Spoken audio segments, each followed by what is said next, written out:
Hello, Happy New Year and welcome to another question and answer show here on Watch It Played. My name is Matthew and together, with a lot of your help, let's answer all of the internet's burning board game questions.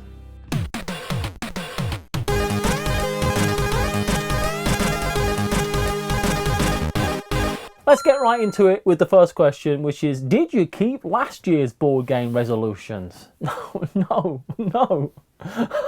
No! Did you? Let me know in the comments below. No, I didn't. Do you know what? I went back and I looked and see what I even said. A young and innocent Matthew who didn't know what was to come, who had great ideas of grandeur to play all of my games. That's what I said was something I was going to do. What was I thinking? What? Play every game I own. The other part of my New Year's resolutions was to play everything so that I knew what games to get rid of. Now I did actually manage to do some of this big board game cull that I said I was going to do. That was what I said. I was going to try to get rid of a bunch of games. And I did one sale where I sold 200 games in one go. Oh, I tell you what, it was the master stroke. It was a beautiful thing. I said, hey, here's the deal. You're going to get these games for a good price, but you have to pick them up in your car and you got to take all of them. You can't say, I'll give you half for half of them.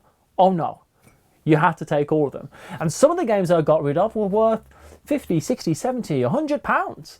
And some of the games I got rid of were worth nothing, probably, really, to anyone. They're games that I couldn't sell. Before I did the big board game sale, I did take 20 games, I think, around 20, 25 games to a charity shop, a thrift store, just because I was like, these ones, I know that the person who I'm buying them is going to buy all these, probably won't even want these. And I wanted to feel good about myself in a little way, so I did that. We got all of these games in the back of a small little British car, and she drove off. She handed me some cash, we shook hands, we shed a single tear, and I think she was happy. She got a great deal and I didn't have to do much work to get rid of the games, which is the biggest thing, right? You gotta, oh gosh, I gotta individually price and sell and pack and post all these games. I don't want to do that. Am I anywhere near the point of where I'm happy with the amount of games I've got? No, of course not. Are you crazy? There's so many games that I want and so many games yet to get rid of. I have a shelf here. You can't see it, but it's full of games. On the way out, I want to get down to 200 games. Don't quote me on that. All right, that's just a number I pulled out of nowhere. Did you manage to do your board game resolutions? I should do one that's just a bit more fun. I've got a few ideas. I have a want to play list of games on Board Game Arena. I would like to get through all of those games. That's reasonable. It's about 35 games. So I would like to get through all those. That would be good. And some of those games are games I already own. So I technically I'm killing two birds. Killing? You kill the birds, don't you, with the stones? I'm doing two birds with one stone. It's brilliant. So that's one thing I'd like to do. Did you manage to do your board game resolutions? What were they? Were they reasonable? Were they play a game with the starting with every letter, the alphabet thing that people do? Was it pick 10 games that you love and then play all of them 10 times each? Did you manage it? Did you feel good after it? Will you do it again?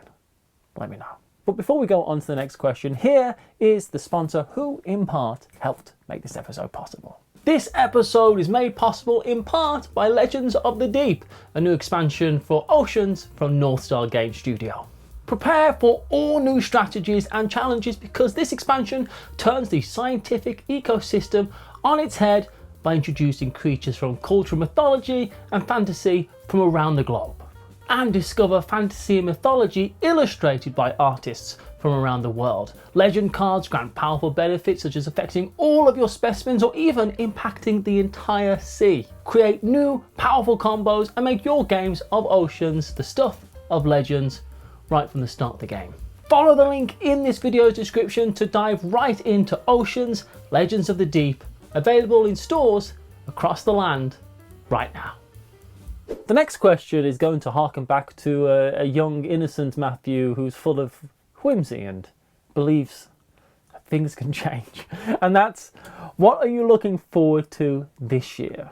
So this isn't New Year's resolutions, it's just what are you looking forward to? Now, There's lots of things to look forward to. Let's keep it within the scope of board games, please. There's lots of games coming down the pipeline that I'm excited about, that I'm looking forward to. What are they? Who can remember? But one of them I'll say is the Blueprints of Mad King Ludwig. I played that at Essen. Absolutely thought it was fantastic. I'm looking forward to that. One of the other things I'm looking forward to doing is I've been playing legacy games with Paula via Zoom. Now, that is not the most ideal way to do almost anything. But me and Paula, we make it work. We went through all of My Island. Morani Knizia's My Island. Fantastic. Had a great time. Is it Game of the Year? It's up there. And we're currently playing Sagrada Artisans that way. And it's working really well. So I want to try to find more of these legacy games that we can do that way. Now, the joy of a legacy game is that you can all pitch in together and buy it. And it becomes actually quite a cheap endeavour. The way that me and Paula are doing it is not, it means we both have to buy it. It's not the same. So I want to pick and choose some really good ones. Although there aren't really that many legacy games out there. I know we all say, oh, everything's a legacy game, but there's more campaigns than there are legacy games. But I'm really enjoying Sagrada Artisan, so I'm looking forward to playing that more and finishing it off. A couple other things I'm really looking forward to this year is I want to go to less board game conventions. Now, that might sound weird, but I want to go to less board game conventions this year and instead go to other events and maybe go to a couple of conventions I've never been to. Do I need to go to Gen Con again? Gen Con's a great time. And if I got the opportunity and it made sense and I could make it work, then yeah, I'd probably go. But I don't need to go to Gen Con. And that comes from a very privileged position, right? I've been enough times I no longer feel like I desperately need to go. I don't need to go to UK Games Expo because I've been every year for about 10 years. I don't need to go. But what I want to do is I want to go to a few different board game conventions, smaller things that I've never been to before, really because I want to go to the place. And the convention is a great opportunity to do that. Ragnarok Con takes place in Iceland. I've never been to Iceland. I'd like to go.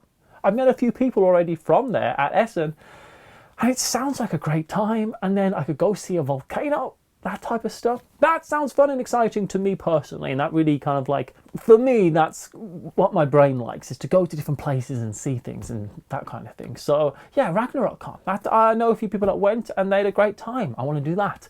I also really want to go to AB Con. This is something that Nibcard put on, and it's in Nigeria. I've never been to Nigeria, and I tell you what, this is the best excuse I can come up with to go. Although I need an excuse, but this works out. Go to a convention, maybe hopefully make some friends, and then they can show me around Nigeria a little bit. That sounds brilliant. I'm going to try to do that. That's something I would love to do. And I also really want to try to go to Tokyo Game Market. Really, I just want to go to Japan. And this, again, sounds like a great excuse to go to Japan. And I'll probably, hopefully know a few people that are there. Maybe. I don't know if I will. I don't speak any Japanese, but I have Google Translate and an eSIM. So I'm sure I'll be fine. So I want to do that as well. Tokyo Game Market. It just sounds so much fun. I think they do that twice a year. I want to do that. So those are the things that I'm looking forward to coming up this year. The opportunity to spread my horizons and try to go different places and do a few more new experiences within a hobby that I love. What are you looking forward to this year? What are the things you're looking forward to? What are the games you're looking forward to? What are the events, the opportunities, everything within this realm of board games? Do you have a board game design that you've done that's coming out this year? Anything and everything. Let us know what you're enjoying and looking forward to this coming year. And the final question that I have it's so cold, this January is, what games are you finally getting off your shelf of shame this year? This sounds like it was secretly a New Year's resolution disguised as a question. I know what's happening. I see it. I'm still okay calling it the shelf of shame. Some people like to call it the shelf of opportunity. No, be ashamed. Be ashamed. That's my British mentality. Be ashamed. That's how we live. I mean, honestly, with my shelf of shame, which is still a substantial amount of games, anything is progress, right? Get 10 of these games played this year, I'll be very happy. I would love again to get all my games played. Is it going to happen? No. Why would I even lie to myself again? There's only so many times I can lie to myself. Is that a lie in itself? Probably. There's quite a few that I really would like to get off the shelf of shame. Those games that have been sitting around, some of them possibly for 6 or 7 years. I need to get them played because I'm sick of looking at them. The first one is a game called Pickpockets. This is a Reiner Knizia card game where you're trying to... My version is in French. It's literally there and under a bunch of games, so I will not be getting it down. But it's a game where you're trying to draw cards and pick people's pockets in a fantasy world of goblins and in a bar. And you've got to make connections, so you're pushing your luck on these cards. I bought it ages ago. I really want to get it played. The second one is The Rise of Queensdale. The Rise of Queensdale was one of those big Euro legacy games. It was from Ravensburger, and it wasn't a hit. But I watched all the reviews, and people really liked it. So it wasn't a hit, but the people who played it really enjoyed it. So maybe it was more of a marketing situation. Because I've told a few people about this game, they've gone, Rise of what? Queensdale? Never been. My copy is all busted up, but I figured it was reduced price that way. And I figured it's a legacy game. I probably won't need the box afterwards because it'll be done. I don't know how many games it takes to play. I can't also find out where it's... I'm asking the internet. How many games is Rise of Queensdale? Does anyone know? I can't find out.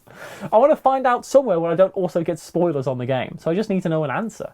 A ballpark, just something. But it's a game where, as a group of people, we are playing a Euro game where we're building up a city. We're making this town, Queensdale, from the start to the finish, the progress of this very Euro-looking board game. It's exactly what you think it is. But I just heard it's really good and I want to play it. I don't think this is one I'm going to be able to get done over Zoom with Paula. So I need Paula to just take a week off, come to Britain. Let's change that round. I'll go to LA. It sounds warmer.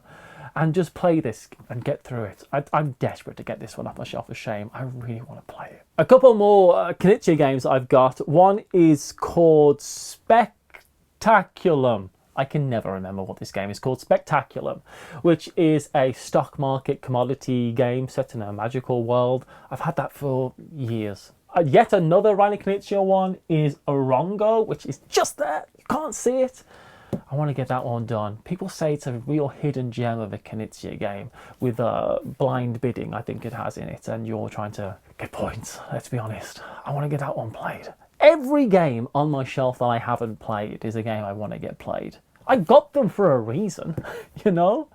And often it's those games that are 3 or 4 or 5 players that I just never get the chance to do, right? And sometimes people don't want to come and hang out and play games because I always have like a backpack full of obscure games that are old that, okay, I'll play that. I'm like, cool.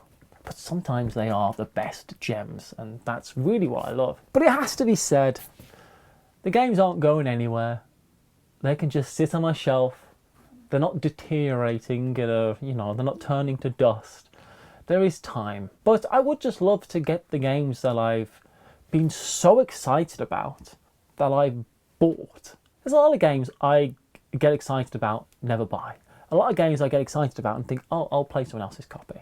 But there's some games that I'm so excited about, I actually went and purchased it, right? And I'd love to do that game, in a way, do that game justice, do the designer and the publisher justice by actually playing the thing. What are the games on your shelf of shame, your pile of possibility? The games that you really want to get played. What are they? Maybe we can work it out. Let's play them together. If you have any answers to any of the questions in this month's Q&A, please let me know. Put the answers down below. I really want to hear all about it. And that's it. Thank you so much for watching. I hope you're having a wonderful start of your year. I hope you get to do and spend some time with some loved ones. Get some games played. Let me know all your answers. Put them in the comments below. And until next month, bye.